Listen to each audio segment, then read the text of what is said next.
ఎప్పటికప్పుడు తాజా వార్తలను అందిస్తున్న ఏపీ పవర్ న్యూస్ కు స్వాగతం. అమరావతి గెలిచింది, ఆంధ్రుల కళ నిజమైంది. అమరావతిని ఆంధ్రప్రదేశ్ శాశ్వత రాజధానిగా నిర్ధారిస్తూ పార్లమెంట్లో చట్టం చేసిన చారిత్రక సందర్భాన్ని పురస్కరించుకుని అనకాపల్లి జిల్లాలో కూటమి శ్రేణులు సంబరాల్లో మునిగిపోయారు.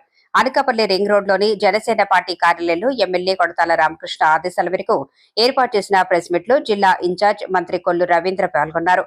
ఈ సందర్భంగా ఆయన మాట్లాడుతూ అమరావతికి చట్టబద్ధత కల్పించి రాష్ట్ర భవిష్యత్తుకు భరోసా ఇచ్చి ప్రధాని నరేంద్ర మోదీకి ఇందుకు కృషి చేసిన ముఖ్యమంత్రి చంద్రబాబు నాయుడు మరియు ఉప ముఖ్యమంత్రి పవన్ కళ్యాణ్ గారికి ప్రత్యేక ధన్యవాదాలు తెలిపారు. ఎన్ని దుష్ట శక్తులు అడ్డుపడినా ఇది ప్రజా రాజధాని అని ఢిల్లీని మించిన అద్భుత నగరంగా అమరావతి రూపుదిద్దుకుంటుందని మంత్రి ఆకాంక్షించారు.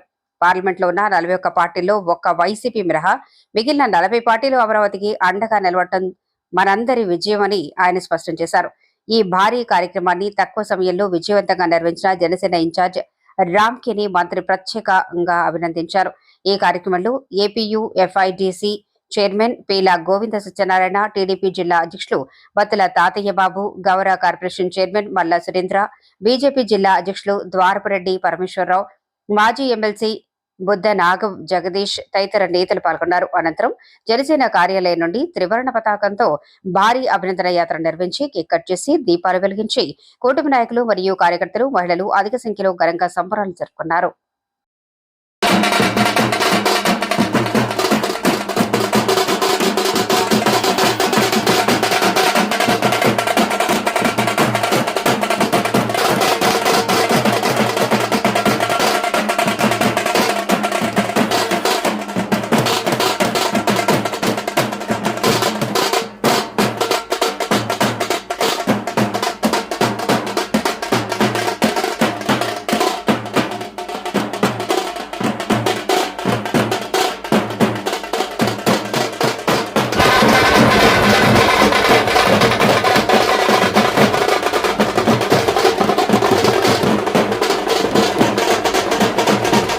అమరావతి రాజధాని ఉండాలి. ఎందుకంటే రైతాంగం స్వచ్ఛందంగా త్యాగం చేసి ఇచ్చినటువంటి భూములు ఆ రోజు వారిని ఎంత హింసించారు.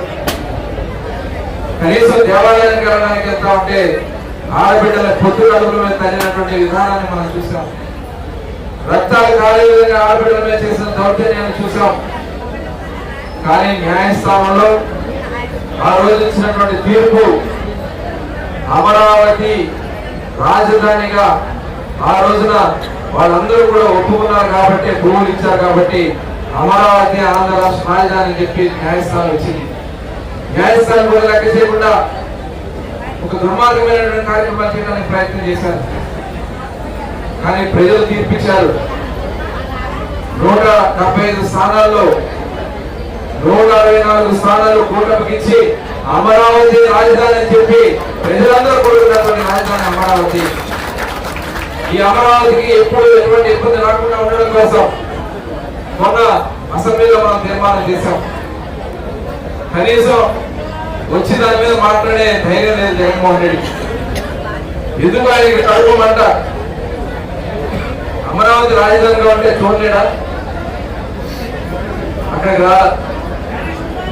నిన్న పార్లమెంట్ లో ప్రవేశపెడితే వాళ్ళ పార్లమెంట్ సభ్యులు కూడా మేము అమరావతికి మద్దతు అని చెప్పి లోపలికి వెళ్ళాక జగన్మోహన్ రెడ్డి వాళ్ళని కూడా ఎదిరించి వాళ్ళతో చేపించే కార్యక్రమం చేయాలి. ఇవాళ రాజ్యసభలో కూడా వ్యతిరేకంగా వాళ్ళు మాట్లాడడం. ఇవాళ ఎందుకు ఈ జగన్మోహన్ రెడ్డికి ఇంత ఆలోచన ఒకసారి మనం ఆలోచించాలి.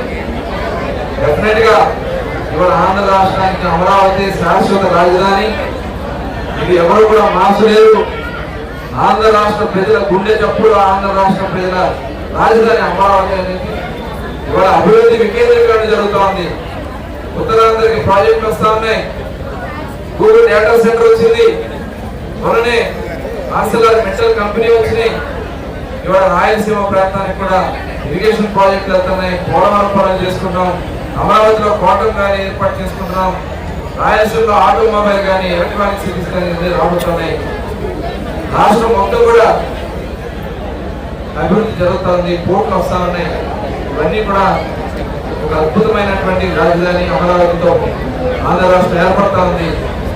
మరి జగన్మోహన్ రెడ్డి నిన్న ఒక కొత్త పేరు చెప్తా ఉన్నాడు, నేను ఎప్పుడు ఇలా పేరు మావిగన్ అంట. ఈ మావిగన్ ఏంటి ఏంటైనా ఆలోచన ఒకసారి మనం కూడా ఆలోచించాలి. ఎక్కడో సౌత్ ఆఫ్రికాలో 3 రాజధానులు ఉన్నప్పుడు అప్పుడు 3 రాజధానులు అన్నాడు, ఇప్పుడేమో మావిగన్ అని మాట్లాడుతున్నాడు. ఎవరో చెప్తా ఉన్నారు మావిగన్ అంటే నర్వస్ సిస్టమ్ లో తేడా ఉన్న దానికి మందు పేరు మావిగన్ అంటే. ఆ మందు అంటే అతను మెంటల్ స్టెబిలిటీ లేదా అనేది ఒకసారి అర్థం చేసుకోవాలి. ఈ సందర్భంగా కూడా చెప్తా ఉన్నాం, వ్యతిరేకంగా మాట్లాడినటువంటి జగన్మోహన్ రెడ్డి గాని వాళ్ళ మనుషులకు కానీ పుట్టగతులు ఉండవు, భవిష్యత్తులో వాళ్ళకి రాజకీయంగా వాళ్ళకి భిక్ష ఉండదని కూడా ఈ సందర్భంగా వాళ్ళకి తెలియజేసుకుంటూ ఆంధ్ర రాష్ట్ర ప్రజలు ఎప్పటికీ కూడా కూటమి కలిసే ఉంటది. తెలుగుదేశం, జనసేన, భారతీయ జనతా పార్టీ ఐకమత్యంగా ముందుకెళ్తాం. రాబోయే 25-30 సంవత్సరాలు ఈ ఆంధ్ర రాష్ట్రంలో కూటమి ప్రభుత్వమే ఉండొస్తుంది. తద్వారా ఈ ప్రాంతాలన్నీ కూడా అభివృద్ధి చేస్తున్నారని మరొకసారి తెలియజేసుకుంటూ ఈ రోజు ఈ కార్యక్రమాన్ని చేసిన ప్రతి ఒక్కరు కూడా మనస్ఫూర్తిగా అభినందన తెలియజేసుకుని సెలవు తీసుకుంటున్నాను. జై హింద్.